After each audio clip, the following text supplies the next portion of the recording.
นนี้นะเพิ่นเฮ็ดต้อนรับไปเลยว่างานต้อนรับงานปฏิบัติธรรมวันที่10เดือน2อ๋อเดือนกุมภาพันธ์เนาะโดยเพราะว่าคนที่มาไสซอยในหม้องนี้ก็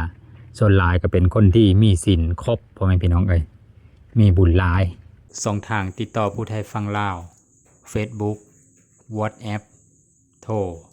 ตอนนี้กำลังพาพ่อแม่พี่น้องไปเบิ่งบรรยากาศวัดป่าอยู่ในกุฏิเมืองอัศพรนี่ล่ะคือนี่มื้อนี้น่ะเป็นวันศีลดับมื้ออื่นก็เป็นเดือนใหม่แล้วเป็นเดือน2แล้วก็สิได้ไปเสิร์ฟบาตรนำแล้วก็พาพ่อแม่พี่น้องเบิ่งห้องน้ำที่เพิ่นกำลังสร้างใหม่เตรียมต้อนรับงานปฏิบัติธรรมเคยมาฮอดนี้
บริจาคเฮ็ดห้องน้ำซอยเพิ่นบางโซนก่อน 200,000 กีบอนุโมทนาบุญนำเดียวเด้อพ่อแม่พี่น้องเด้อหลังจากเสื้อบ้านแล้วเพิ่นก็มาไว้พระอยู่พี่นี่ห้องน้ำก็ได้หลายเปอร์เซ็นต์แต่บ่ตอนนี้แม่เพิ่นพามาเบิ่งแนะนำโตแน่ซื้อแน่เลยว่าแม่ทุมมาลาแม่ทุมมาลาเด้อเพิ่นล่ะเป็นโยมอุปถากหลักในวัดนี่เนาะโดยในวัดดงกกโมงนี่หรือว่าวัดป่าอุทยานดงกกโมงอุทยานธรรมขึ้นกับบ้านพิละวะอันนี้นะบ้านนากุจารขึ้นกับนากุจารเด้อแต่คนชาดอกแก้วมาอุปถัมภ์นะเดี๋ยวเพิ่นแนะนำก่อนว่าห้องน้ำนี่นั่นสร้างได้จักเปอร์เซ็นต์ละประมาณกะว่าเอาประมาณ80นี่แหละเนาะบ่รู้70นี่เบิ่งดูเอา70บ่ประมาณนี้เนาะประมาณ70หรือว่า50ก็ได้50ก็ได้นี่ย่างหลังคาอย่าได้นี่สังกะสีเพราะว่าวงกบนี่พอมาแล้ว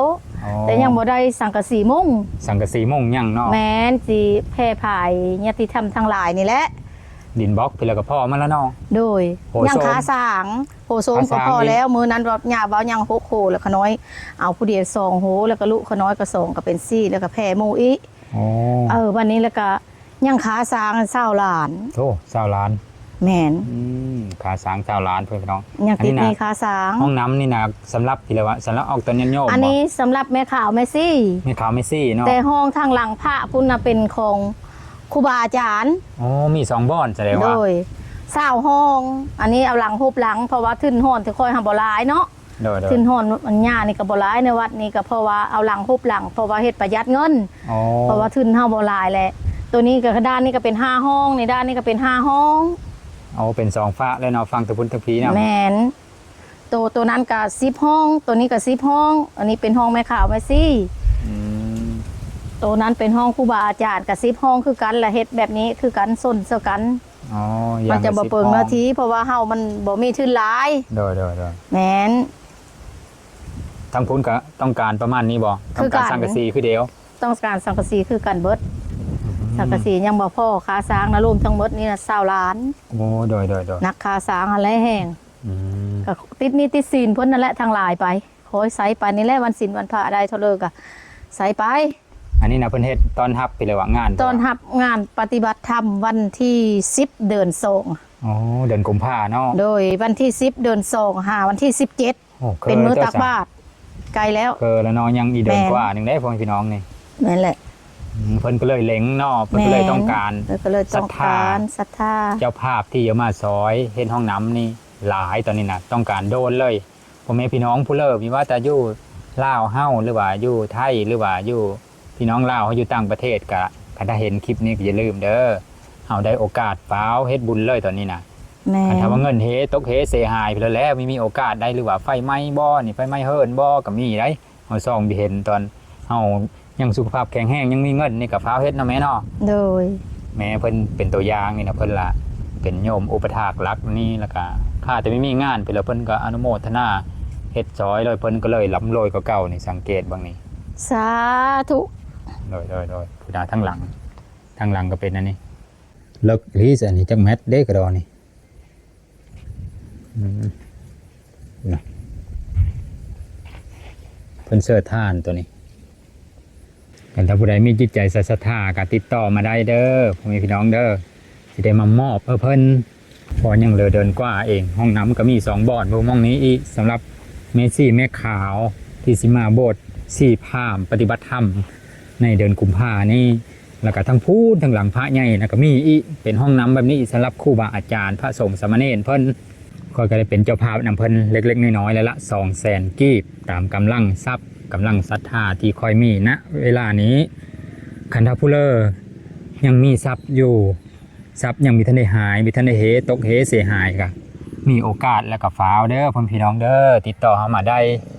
สำหรับครูบาอาจารย์อยู่ทางหลังพระพุทธรูปเยอะพี่นั่นห้องน้ำนะกำลังเฮ็ดคือเดียวพ่อพี่น้องเอ้ยสถานที่แห่งนี้เป็นอุทยานของเมืองสุมเฮาแล้วก็อยู่ในติดเมืองนี่ตั้งแต่กระโตเมืองมานี่ก็น่าจะมีฮอดกิโล3พ่อพี่น้องเอ้ยสถานที่แห่งนี้ปัจจุบันและอนาคตก็สิกลายเป็นบ่อนเป็นสิริมงคลบ่อนที่สัปปายะบ่อนที่คนสามารถมาฝึกจิตมาปฏิบัติธรรมอยู่ในหม้องนี้เพราะว่าคนที่มาไสซอยในหม้องนี้ก็ส่วนหลายก็เป็นคนที่มีศีลครบพ่อแม่พี่น้องเอ้ยมีบุญหลายมาฝึกจิตฝึกใจมาปฏิบัติธรรมพระสงฆ์สามเณรเพิ่นก็มาโฮมได้ไสซอยห้องน้ำที่เฮาได้บริจาคในมื้อนี้ในตอนนี้เฮาผู้เป็นออกตนยันโยมมีว่าแต่อยู่ใกล้หรืออยู่ไกลที่ทราบข่าวนี่ก็เฮาก็ได้